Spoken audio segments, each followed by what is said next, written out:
Hi! Welcome to Math Factor. This is the second episode of our Grade 7 series. Our topic for this episode is set operations. To start with, let us identify the four set operations. The four set operations are union, intersection, complement, and difference.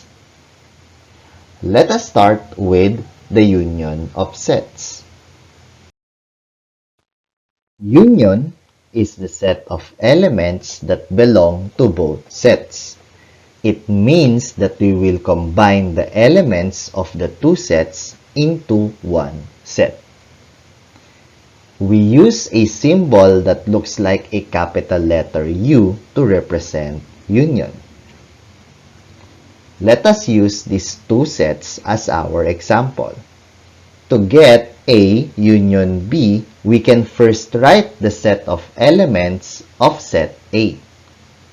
That is A, E, I, O, and U. This is followed by the elements of set B. If an element on the first set is repeated on the second set, then there is no need for us to write it again. Therefore, we will only add the elements B, C, and D. This is the union of sets A and B. Now, let us try and get the union of set C and D. For C union D, we will first write the elements of set C. That is G, E, and N. This is followed by the elements of set D.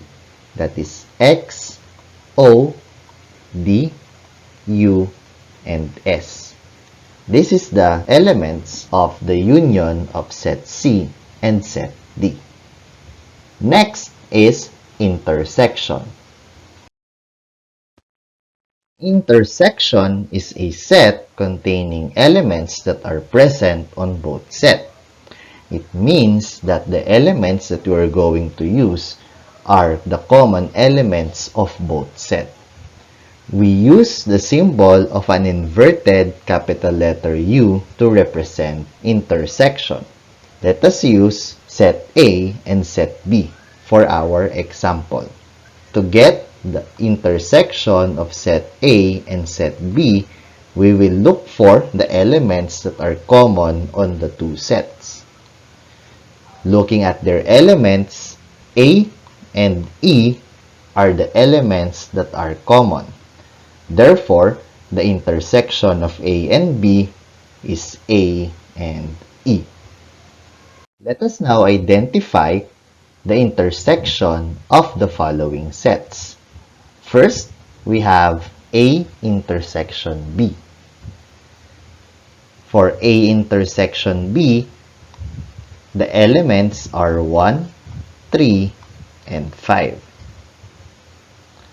The second example is A intersection C. The common elements are 2, 4, and 6.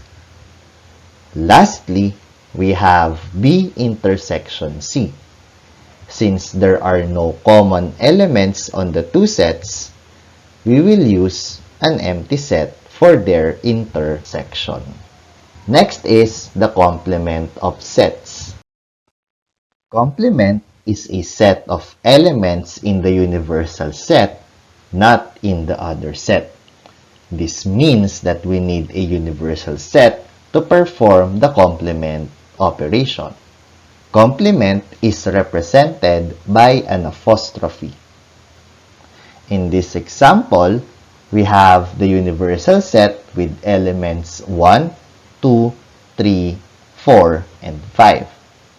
Set A has the elements 1, 3, and 5. And set B has the elements 1 and 5. Let us first get the complement of A. Since A has the elements 1, 3, and 5, It means that it does not have the elements 2 and 4. So the complement of A has the elements 2 and 4. For the complement of B, set B has the elements 1 and 5. Therefore, it does not have the elements 2, 3, and 4. Lastly, we have the difference of sets. The difference of two sets is the elements of the first set not in the second set. This means that we will use the first set as our main set. The elements of the second set will be removed from the first set. If there are no elements that are common between the two sets, then the first set will retain all of its elements. The symbol for difference is the subtraction operation. Let us use the following sets for our example. Firstly, let us get the difference of A and B. A is going to be our main set and B is going to be the second set. Set B has the elements 1, 3, and 5. Therefore, we will remove this from set A. As a result, the elements of the difference of A and B are 2 and 4. Next, let us get the difference of A and C. Set C has the elements 2 and 4. Therefore, we will remove this from set A. As a result, the difference of A and C will have the elements 1, 3, and 5. And lastly, let us get the difference of B and C. Since there are no common elements between B and C, set B will retain all of its elements. Therefore, the difference of B and C has the elements 1, 3, and 5. These are the set operations. To further our knowledge with set operations, let us have examples with multiple operations. When performing multiple operations, we will first solve the operations inside the parentheses. Then the direction of our operation must go from left to right. The given sets in our example are the universal set, set A, set B, and set C. For our first example, we have A, union B, union C. We can solve this by getting the union of A and B first, then get the union of the result and C. Or, we can just combine all the elements of the three sets. Therefore, the union of A, B, and C has the elements 1, 2, 3, 4, 5, 6, 7, 8, and 9. For the second example, we have A intersection C union B. We will first get the intersection of A and C, and that is 3 and 9. We will combine these two elements with the elements of B. Therefore, A intersection C union B will have the elements 2, 3, 4, 6, 8, and 9. For our third example, we have complement of C intersection B. we will first get the complement of C.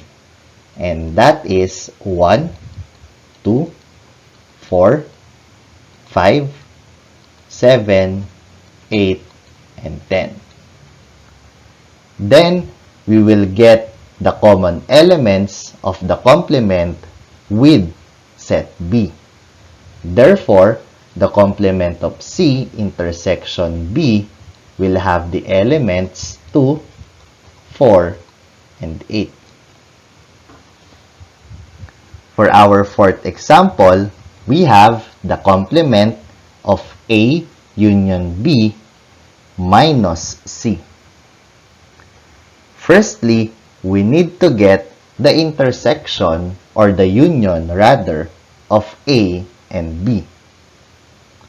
The union of A and B has the elements 1, 2, 3, 4, 5, 6, 7, 8, and 9. Then, we will get its complement. The complement of the union is 10. And lastly, we will subtract the elements of C from the result. Since there are no common elements between the result and set C, then the complement of A union B minus C will have the element 10. And for our last example, we have the complement of A minus C. We will first get the difference of A and C, and that is 1, 5, and 7. Then, we will get its complement. Therefore, the complement of A minus C will have the result 2, 3, 4, 6, 8, 9, and 10. And that is set operations. Now, it is your turn. You may pause the video to answer the following operations. You may put your answers in the comment section. We will show the answer after a few seconds.